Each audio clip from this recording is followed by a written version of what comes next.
common myth about high achievers, that they have something the rest of the world doesn't. A secret advantage, a special talent, some hidden code that makes success easier for them. But that's not the truth. High achievers don't win because they avoid failure. They win because they avoid the things that cause failure. Not the dramatic mistakes, the subtle ones, the invisible ones, the ones that go unnoticed until it's too late. Because success isn't just about what you do. It's about what you don't do. It's about what you refuse to allow into your life, the habits you say no to, the temptations you shut down, the traps you've trained yourself to spot before they steal your momentum. The people who rise and stay there are not perfect. They're disciplined, not in the glamorous ways, but in the ways no one sees. They are ruthless about how they spend their time. They are selective about who they give energy to. They are precise with their routines. And above all, they are relentless about protecting the system that protects their progress. And that protection doesn't happen by accident. It happens because they've learned, sometimes the hard way, that a few small mistakes, repeated consistently, are more dangerous than any one big failure. That drift is more dangerous than destruction. That habits kill more potential than chaos ever could. They've learned how to spot those mistakes, the subtle ones, the ones that masquerade as harmless, the ones that whisper instead of shout, the ones that dress up as ambition but are actually avoidance, the ones that feel smart but are slowly eroding everything they're working to build. This is what separates the ones who rise from the ones who plateau. Not just effort, but awareness. Not just drive, but direction. Not just speed, but precision. High achievers don't just know what to do. They know what to avoid, what to say no to, what to eliminate, what to protect at all costs. Because success is not just built, it's defended. And every level you reach comes with a new set of traps, new distractions, new patterns that can pull you down faster than you climbed. If you're not watching closely, if you're not intentional, if you're not protecting your edge, you lose it. So this is the blueprint. Not for more hustle, but for more wisdom. Not for doing more, but for removing what doesn't belong. These are the 10 mistakes high achievers avoid, not by luck, but by discipline. And the more of them you eliminate, the more clearly the path will open. The first mistake that kills success is trying to please everyone. It sounds harmless. It sounds noble. It even sounds strategic. Keep everyone happy. Stay in good standing. Avoid friction. But it's poison to progress. Because the moment you try to please everyone, you lose sight of what actually matters. You stop leading. You start performing. You start chasing approval instead of pursuing alignment. High achievers know they're not for everyone. They're not trying to be. They're not adjusting their vision based on who claps and who doesn't. They don't dilute their decisions for the sake of making people comfortable. Because the more time you spend managing perceptions, the less time you spend building reality. Pleasing people is expensive. It costs energy, time, clarity, direction. It pulls you away from your priorities. It waters down your execution. You say yes to the things that don't serve you. And suddenly your day is filled with obligations that lead nowhere. And the scariest part, most of the people you're trying to please won't remember your effort. Or worse, they'll expect it again. You're not here to manage everyone's opinion. You're here to lead. And leadership means disappointing some people. It means drawing hard lines. It means doing what's right, even when it's unpopular. especially when it's unpopular, because progress is rarely convenient. It doesn't ask for permission. It doesn't wait until everyone agrees. You need to get comfortable with being misunderstood, not reckless, not dismissive, but focused. Focused enough to stay on your path, even when others question it. Focused enough to say, I understand your opinion, but I am not building my life around it. Because when you need everyone to like you, you stop being yourself. You filter your truth. You soften your standard. You hesitate to say what needs to be said, to do what needs to be done. And slowly, you trade power for approval. High achievers don't operate that way. They're not reckless, but they are clear. They know what matters. They know what moves the needle. They're not rude, but they are unapologetic about their boundaries. They don't allow guilt to dictate their calendar. They don't allow social pressure to override personal conviction.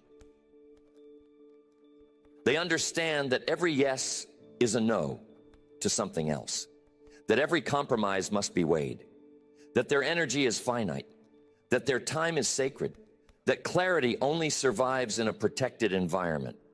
And people-pleasing is the opposite of protection. It's the open-door policy to chaos.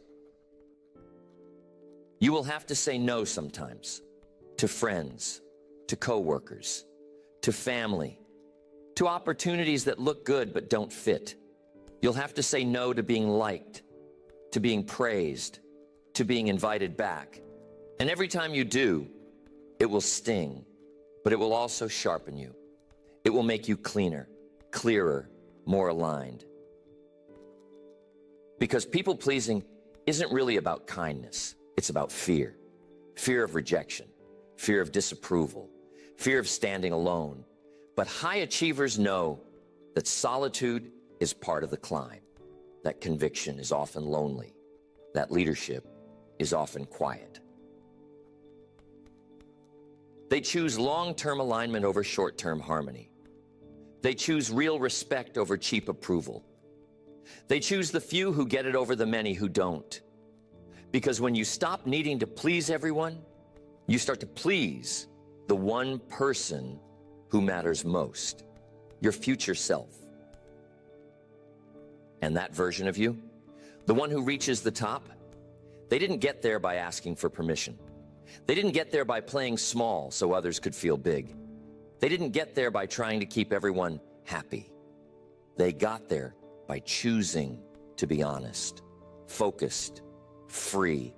The second mistake high achievers avoid is waiting for motivation. It's the drug most people are addicted to without realizing it. That hit of energy, that surge of inspiration, that lightning bolt that makes the work feel easy for a moment. And when it's there, people move. But when it's gone, they stall, they drift, they watch, they wait. And that's the trap. Motivation feels like momentum, but it's not. It's weather. It changes with your mood, with your energy, with your circumstances. And if you build your consistency around it, you will always live at the mercy of something outside of your control. High achievers know better. They don't rely on motivation. They rely on systems. They build habits that operate regardless of how they feel. They show up not because they're inspired, but because that's the standard. That's the agreement they've made with themselves. That's the contract they've already signed. Motivation is a gift, but discipline is the foundation. And the people who win don't chase motivation. They build a structure that makes motivation irrelevant. Because when the routine is locked in, when the habits are installed, when the schedule is set, the feeling doesn't matter. The action still happens. You have to stop treating motivation like a requirement. It's not. It's a bonus. It's the tailwind, not the engine. The engine is consistency. And consistency is built through friction, through repetition, through showing up again and again until what used to be hard becomes normal. That's what high achievers do. They reverse the formula. They don't wait to feel like it. They do it anyway. And once the action is in motion, then the feeling shows up. Not before, after. Because confidence doesn't come first. It comes after you prove to yourself that you'll show up no matter what. And that proof compounds. The more you act without needing the feeling, the more trust you build, not with the world, with yourself. And that trust, that's the real secret. That's the thing you're looking for when you chase motivation. You don't need more hype. You need more alignment, more self-respect, more days where you did what you said you would do. High achievers build their life on that. They don't wake up wondering what kind of day it will be. They already decided. The workout is already scheduled. The deep work block is already on the calendar. The system is already moving. They don't get trapped in the emotional weather of the morning. They get to work. And when life throws a curveball, which it always does, they adapt. Not by waiting until they feel like adjusting, but by moving immediately. Because they've trained that response. They've practiced it so many times that now, when it's inconvenient, when it's frustrating, when it's the last thing they want to do, they do it anyway. That's not talent. That's not genetics. That's repetition. That's design. That's the outcome of a life built around a standard instead of a mood. You have to ask yourself, how many opportunities have I missed because I was waiting to feel like doing the work? How many days have I lost because I was waiting for the right mood, the right song, the right quote, the right video, the right conditions? Those conditions are not coming, not consistently. You cannot build anything meaningful on top of a feeling that doesn't show up when you need it. So stop waiting, start moving, decide what matters, and do it without asking yourself how you feel about it. High achievers do hard things on schedule, and that schedule is non-negotiable. Because they know success doesn't ask if you're in the mood. Life doesn't pause while you look for inspiration. Results don't wait for your energy to feel perfect. They show up anyway, because it's not about how you feel. It's about who you are. And when you become the kind of person who keeps going without the hype, without the fire, without the cheering, you unlock a level of strength most people never touch. The third mistake high achievers avoid is chasing too many goals at once. It doesn't look like a mistake at first. It looks like ambition, like drive, like hunger. You write 10 goals, you start 5 new projects. You plan 3 big transformations. And for a while, it feels powerful, like you're finally turning things around until all of it starts collapsing under its own weight. Because the truth is, there is no power in divided attention. There is no mastery in scattered focus. And there is no long-term success in a strategy built on trying to do everything at the same time. When you stretch yourself too thin, you don't grow, you fracture. And you don't fail because you weren't capable. You fail because you didn't prioritize. High achievers move different. They don't try to crush everything at once. They don't confuse activity with effectiveness. They're not trying to impress anyone with how many things they're juggling. They're laser focused on what moves the needle, and they eliminate what doesn't. They understand that success is built by going deep, not wide, by mastering one thing at a time, by doing less, but doing it better. They know that the fastest way to get nowhere is to try and go everywhere at once. When you have too many goals, you never give any of them enough weight. You spread your energy across too many fronts. You have no clarity. no simplicity, no clear win. Just a bunch of half-finished projects and an overwhelming list of intentions that never become reality. And when that happens, you lose trust in yourself. You stop believing your own promises. You start seeing your goals as suggestions instead of commitments. Not because you're lazy, but because you keep biting off more than your system can handle.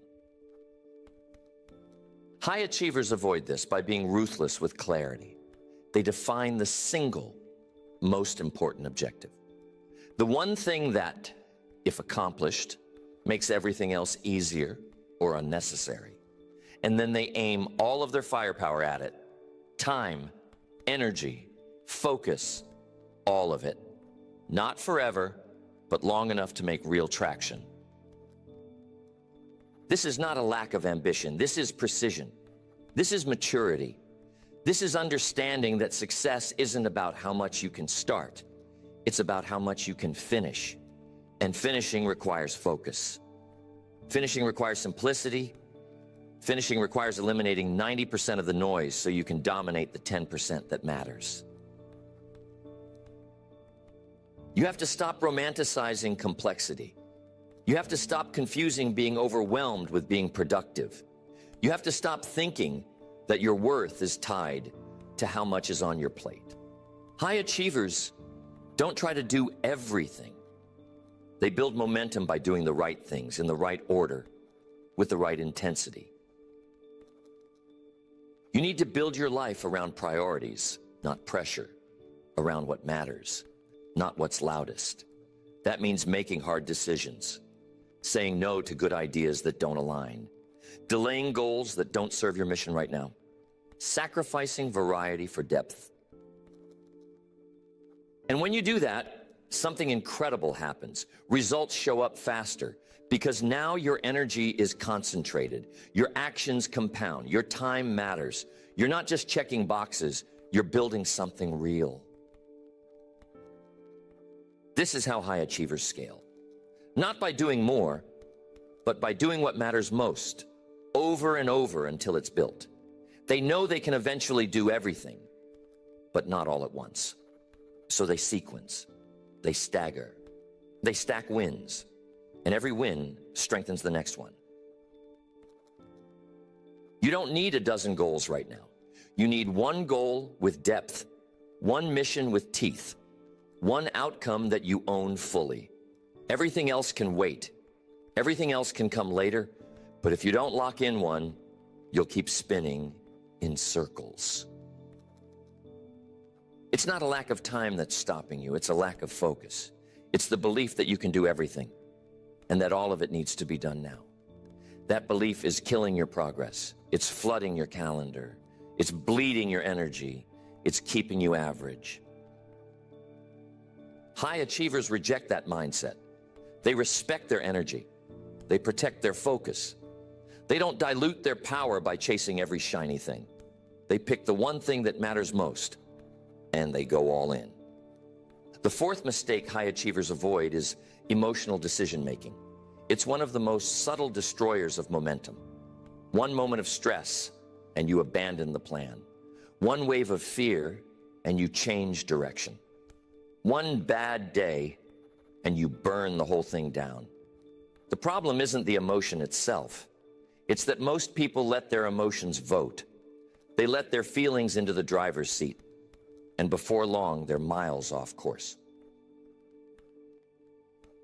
High achievers don't do that. They still feel the emotion. They still have the fear, the doubt, the anger, the exhaustion.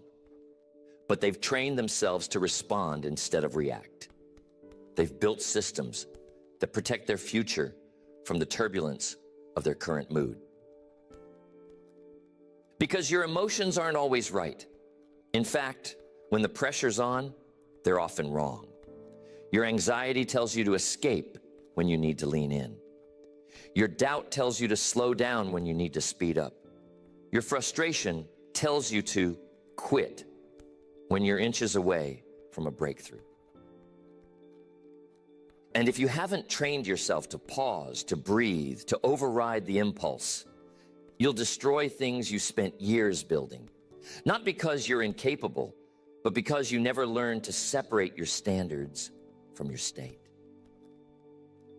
This is one of the biggest differences between average performers and high performers.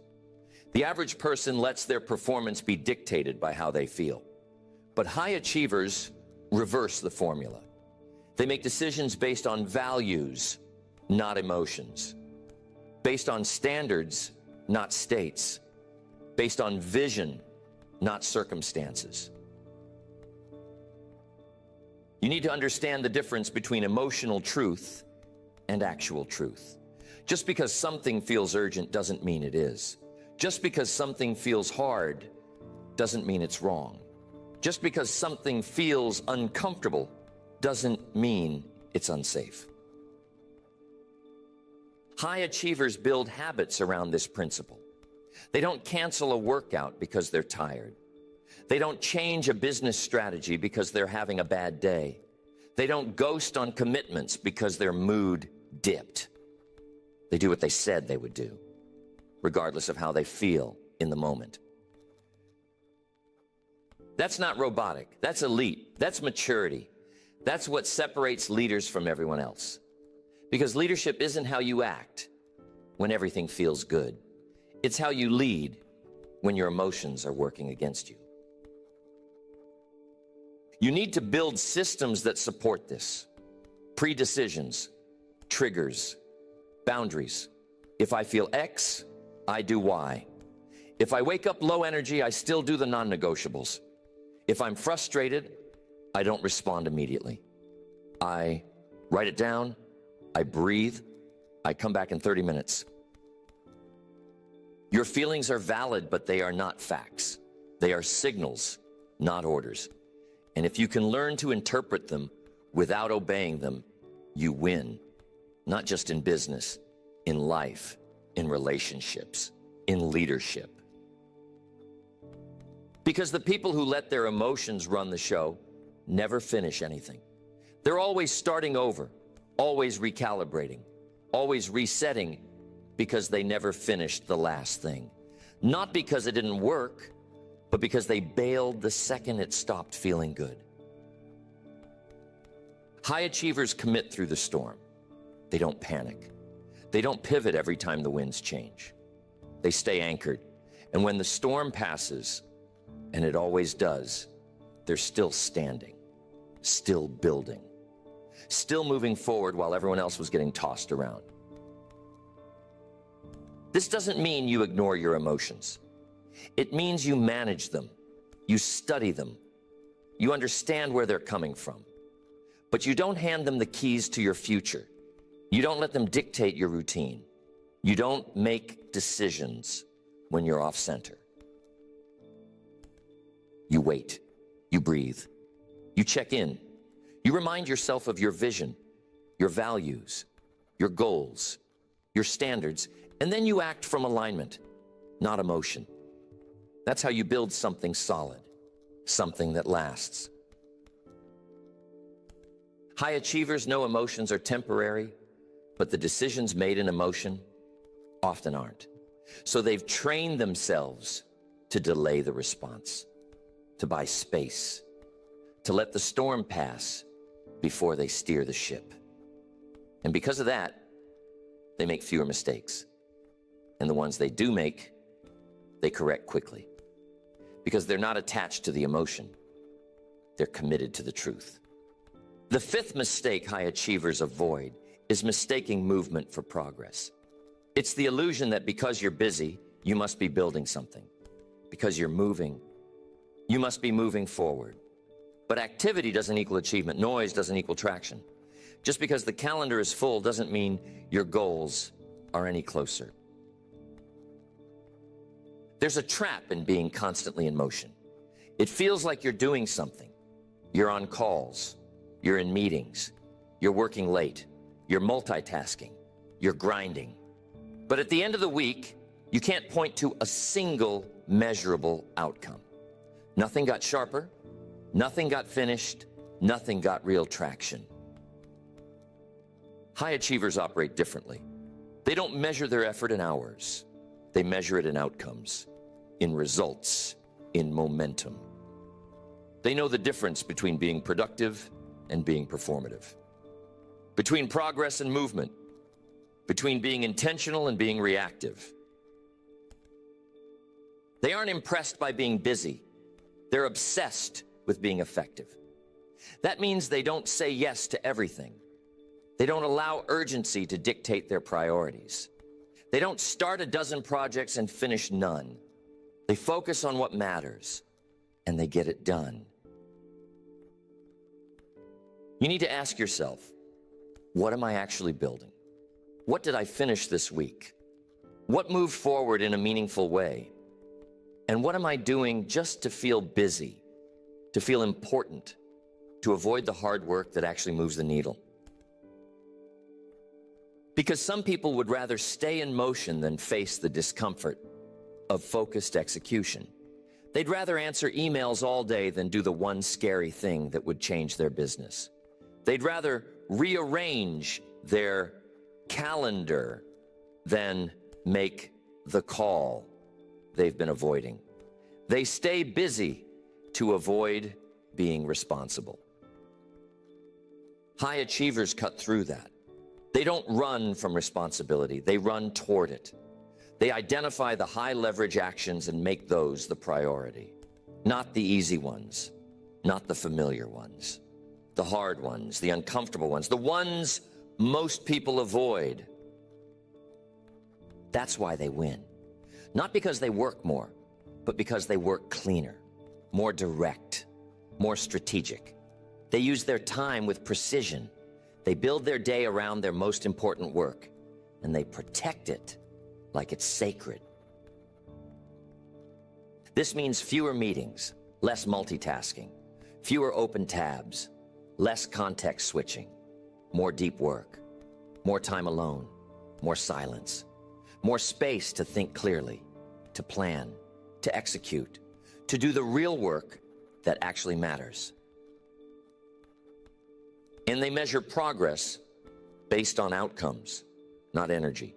You can be exhausted and still have accomplished nothing.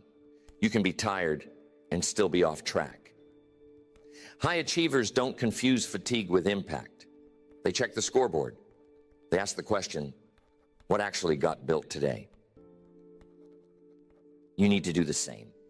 You need to stop giving yourself credit for staying busy. You need to stop measuring your worth by how much you did. Start measuring it by how cleanly you executed, how effectively you moved, how focused your energy was. And yes, that might mean doing less, but doing it better. That might mean canceling the meeting, skipping the busy work, saying no to the good so you can say yes to the essential. Because most of your progress won't come from doing more. It will come from removing what doesn't belong.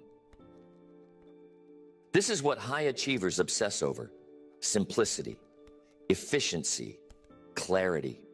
They cut what's unnecessary. They refine their process. They eliminate friction. They build systems that multiply their impact instead of draining their time. And that's why they rise.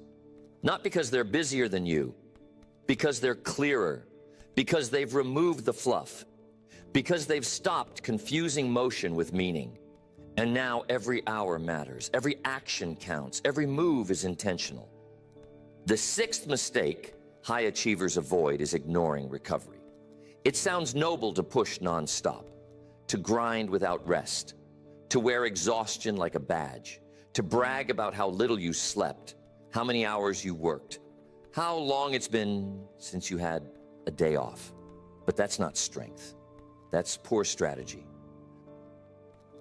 Burnout doesn't care how ambitious you are. It doesn't care how many goals you have. It doesn't care how important your mission is. If you don't rest, you will break. Not all at once, slowly, silently. First, your clarity fades, then your creativity, then your discipline, then your belief, until one day you're still moving, but there's nothing left in the tank. High achievers know better. They don't confuse hustle with health. They don't glorify fatigue. They don't wait until they crash to start recovering.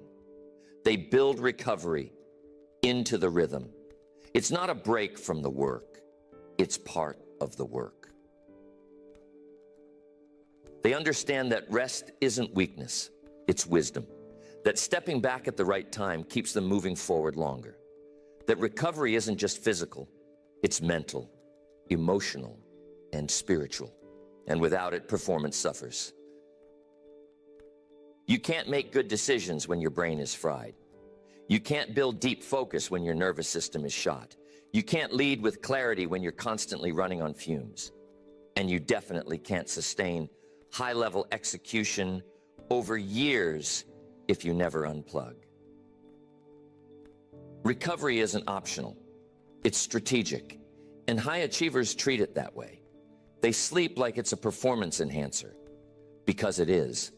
They protect their energy like it's their most valuable asset, because it is. They guard their peace like it's the foundation of everything else, because it is. And they don't feel guilty for it. They don't apologize for rest, because they know recovery is what sharpens their edge. The same way you sharpen a blade by pulling it back, not pushing it forward. Rest sharpens your effectiveness, your clarity, your creativity. You need to stop thinking that more hours always means more progress. You need to stop shaming yourself for needing space. You need to stop wearing exhaustion like it proves your commitment, because there's nothing impressive about running yourself into the ground. What's impressive is building a sustainable rhythm, one that includes periods of high effort and periods of deep recovery, one where your best work is supported by your best rest, one where you're not just grinding for short-term gains, but designing a life that works long-term. That might mean unplugging before bed, blocking time for reflection, taking real breaks during your workday, saying no to things that drain you, scheduling time off before your body forces it, creating space to think, not just to do. And when you do that, something powerful happens. You stop running from burnout, and you start building from overflow. You stop reacting to exhaustion, and you start operating from energy. You stop surviving your days, and you start designing them. High achievers don't rest less because they're stronger. They rest more because they're smarter. They rest strategically, intentionally, proactively, because they know the cost of running empty. They've been there. They've seen what happens when you ignore the signals. So now they protect their edge. They don't wait until they fall apart. They maintain their system the same way an elite athlete maintains their body, with care, with precision, with discipline, not because it's soft, but because it's necessary. You need to start thinking that way. Stop waiting for the crash. Start designing your rhythm. You don't need to slow down forever, but you do need to build in the pauses, the reset points, the recalibration, because success isn't about how long you can run, it's about how far you can go. The seventh mistake high achievers avoid is comparing themselves to others, not because they're immune to it, but because they know it's a trap, a silent killer, a thief in disguise. Comparison doesn't look like failure, it looks like inspiration, like benchmarking, like drive, until it turns into self-doubt, until it turns into distraction, until it turns into poison. You start watching what everyone else is doing. Who's ahead? Who got there faster? Who's making more? Who's getting more attention? Who's trending? And suddenly, your focus shifts. You're not building anymore. You're measuring. You're not executing anymore. You're reacting. You're not living your path. You're obsessing over someone else's. High achievers know how to block that noise. They're aware of the world, but they're not consumed by it. They use observation as information, not identity. They can see what others are doing without letting it change their direction. Because they know their real competition isn't out there, it's in the mirror. The only scoreboard that matters is your own. Are you better than yesterday? Are you more consistent than last month? Are you living in alignment with what you said mattered most? That's the metric. That's the game. That's the race. And it has nothing to do with what anyone else is doing. Because comparison kills momentum. It makes you question the right path. It convinces you to pivot when you should double down. It pulls you into lanes that were never meant for you. And before long, you're building a life that looks good online, but doesn't feel right inside. High achievers reject that. They don't chase trends. They don't follow the crowd. They don't copy the formula. They build their own, even when it's slow, even when it's quiet, even when no one's clapping. Because they're not building for applause, they're building for impact. And they know the cost of distraction. Every second you spend analyzing someone else's pace is a second you're not sharpening your own. Every time you wish for someone else's result, you're ignoring the power of your own process. Every time you let envy take root, you weaken your focus. This isn't about isolation, it's about insulation, protecting your mind from noise, from metrics that don't matter, from values that aren't yours, from pressure that doesn't belong to you. Because once you absorb it, it becomes yours. And now you're chasing something you didn't choose. High achievers don't do that. They define their own values, their own success, their own pace, their own path, and they trust it. Even when it doesn't look like anyone else's, especially when it doesn't look like anyone else's. Because they know what happens when you stay in your lane long enough. You create separation. You build depth. You master your craft. You create something others want to copy, but you're not distracted by that either, because you're still focused, still building, still anchored. And yes, comparison will still sneak in. It's human. But high achievers catch it early. They feel the emotion, but they don't feed it. They notice the distraction, but they don't nurture it. They see the noise, but they don't give it volume. Because they know their greatest power comes not from chasing what's loud, but from committing to what's true. Not from watching the race, but from owning their stride. And they run that race with blinders on. Not because they're arrogant, but because they're clear. That kind of clarity, it's rare, it's powerful, it's unshakable. And it only comes when you stop looking sideways and start looking forward. The eighth mistake high achievers avoid is waiting for perfect conditions. It's one of the most seductive lies in personal growth. The idea that once things settle, once you feel ready, once the timing is right, then you'll begin. Then you'll go all in.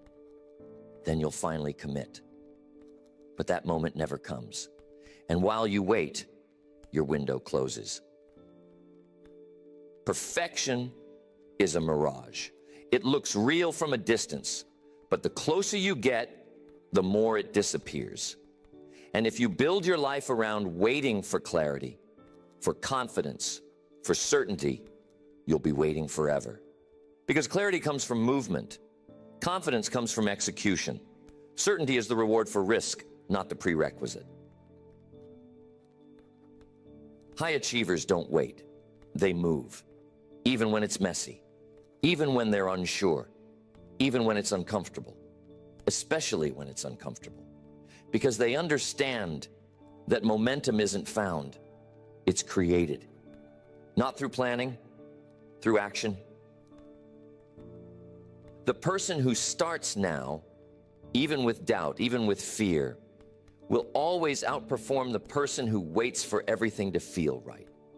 Because while you're waiting to be certain, someone else is getting reps. They're failing forward. They're learning on the field while you're thinking in the stands.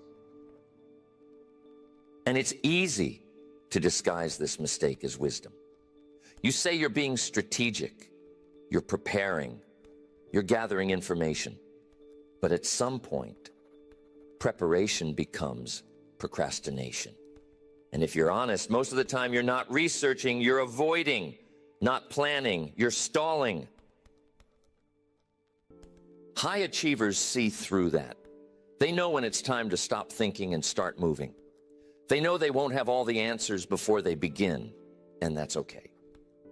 They trust themselves to figure it out on the way. They trust the process more than the plan. You don't need a perfect plan. You need to get in motion.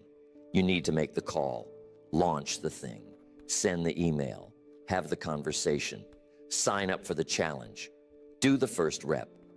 Not because it's perfect, but because it's now. And when you act before you're ready, you build a kind of self-respect that no amount of planning can give you.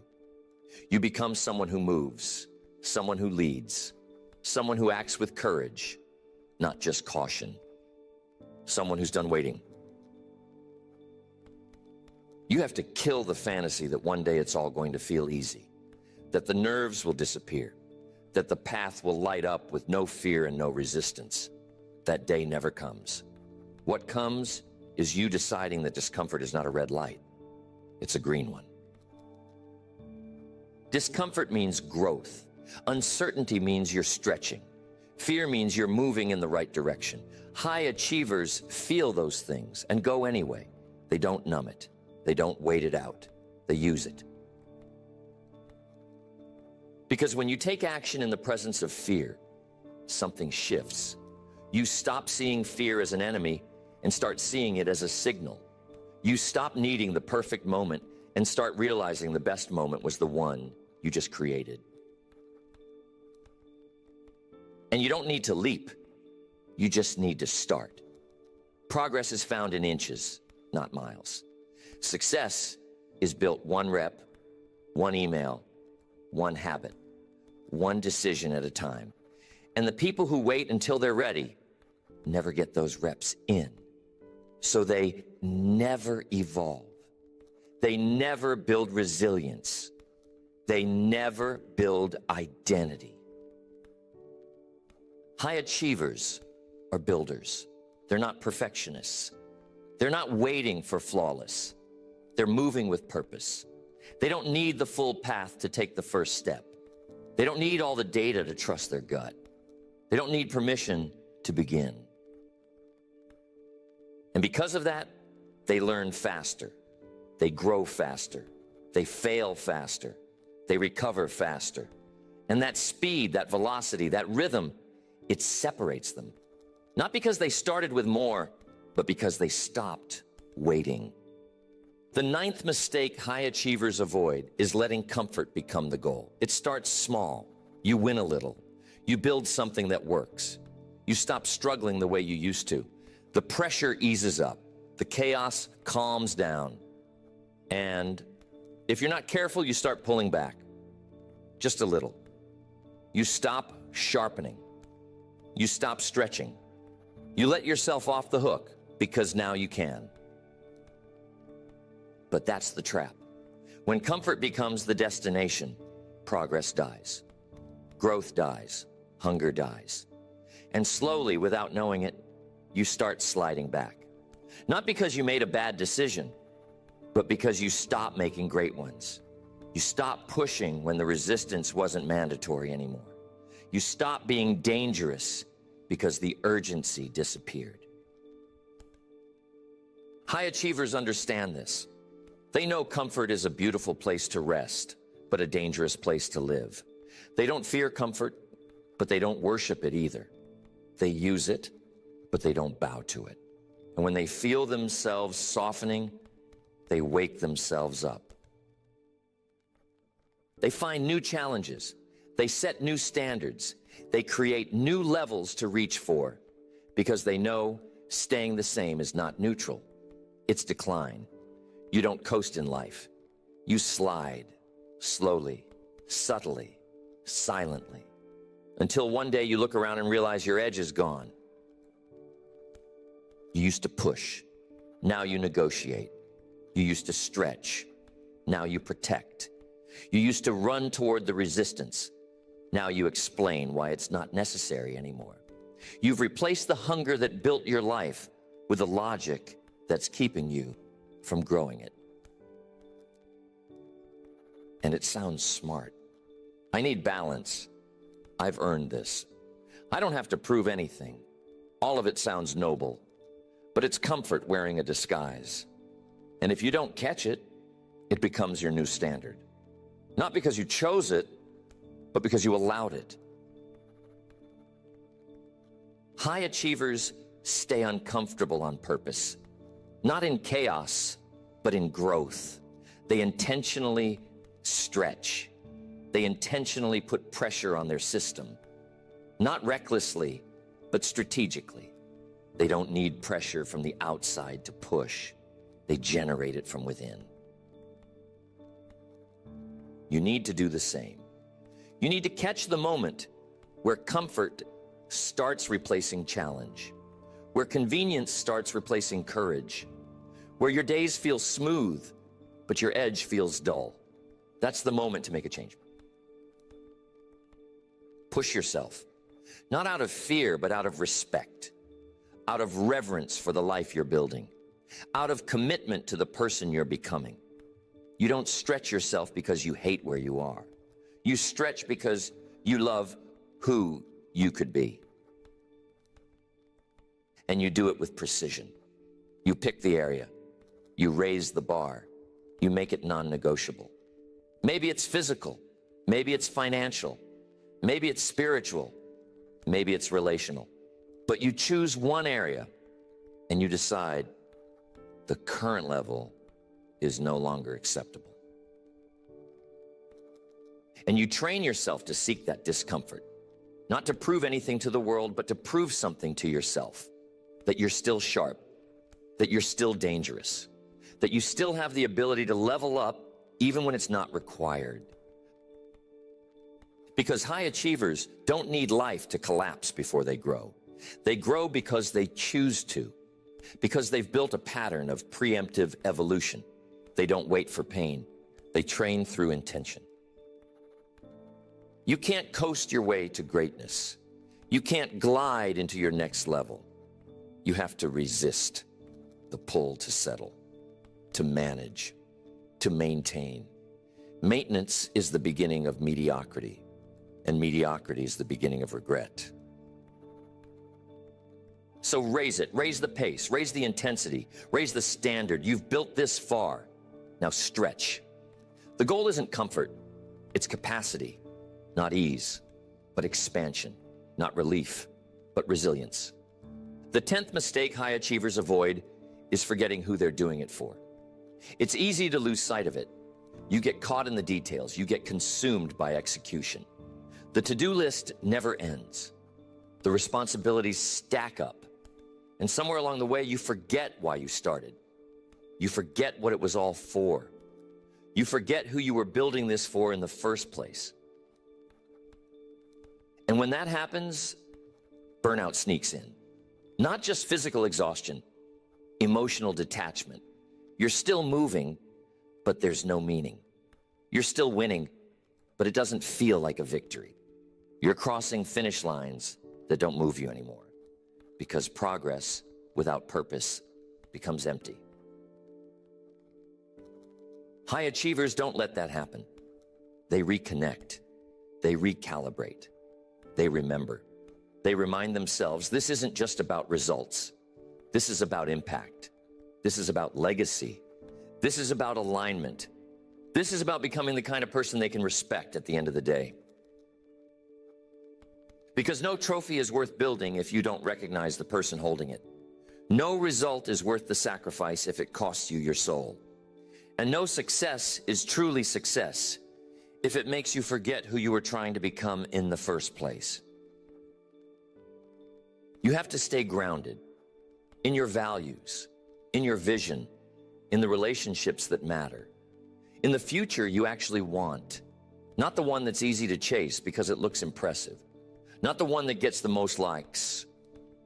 Not the one that keeps everyone else happy. This life you're building, it has to mean something.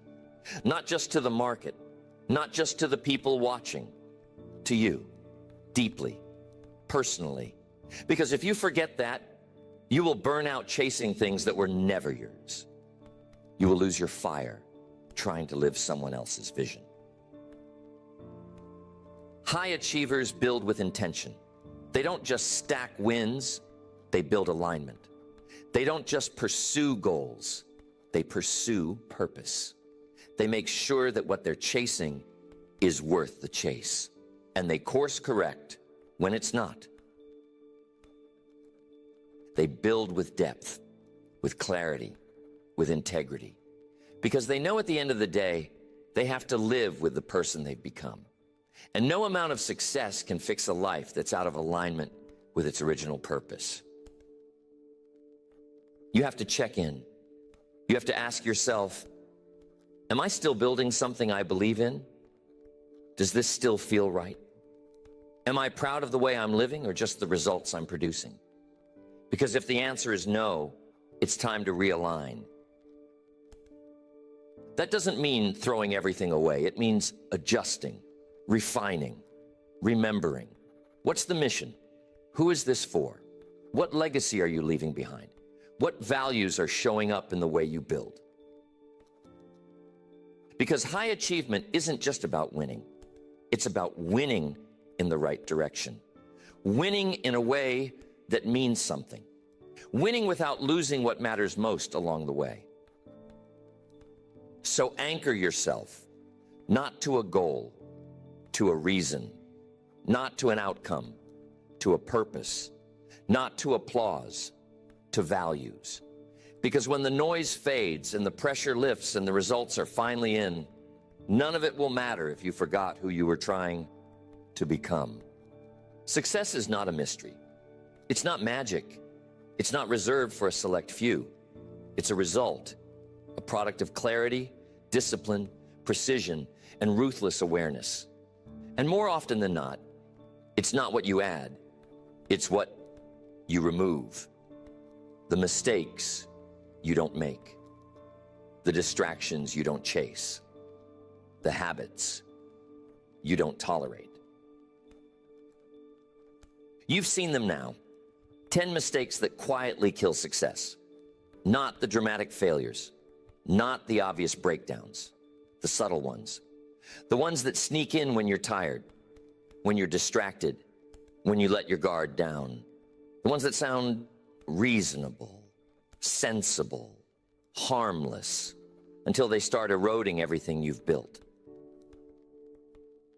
And the truth is, you won't avoid all of them all the time. You're human. You will slip. You will catch yourself mid-pattern. You will look up and realize you've drifted. That's not failure. That's feedback. The difference is whether you correct it or normalize it, whether you adjust or justify, whether you return to alignment or keep pretending. High achievers don't operate from perfection. They operate from vigilance. They stay close to the truth. They notice the drift early. They reset quickly. They don't let one bad decision become a new identity. They hold the standard, even when they slip, especially when they slip. This is the game, the real game, not hustle, not noise, not chasing more. It's subtraction. It's clarity. It's cutting what doesn't belong so what does can finally grow. And it's committing, not once, but daily, to building a life that's not just impressive, but real. Not just productive, but aligned. So now the question is, what are you going to eliminate? What habit is killing your momentum? What mindset is keeping you small? What pattern are you still defending that you know has to go? What excuse sounds noble, but is actually costing you the most. Because the moment you cut it, the moment you make the decision to stop feeding what weakens you, you gain power. Focus returns. Energy rebuilds. Progress compounds. You clear the runway for a version of yourself that's been buried under clutter for too long. You already know what that version looks like. You've seen glimpses in moments of discipline, in flashes of clarity, in times where everything lined up and you felt it. You were on. You were sharp. You were aligned. You didn't need motivation. You were moving from a deeper place. That version of you is still there. And every mistake you eliminate pulls them forward. Every drift you correct sharpens their edge. Every pattern you kill becomes fuel for the next level. You don't need more hype. You need more honesty, more subtraction, more elimination. Because what you want isn't found in adding more. It's found in removing what's in the way.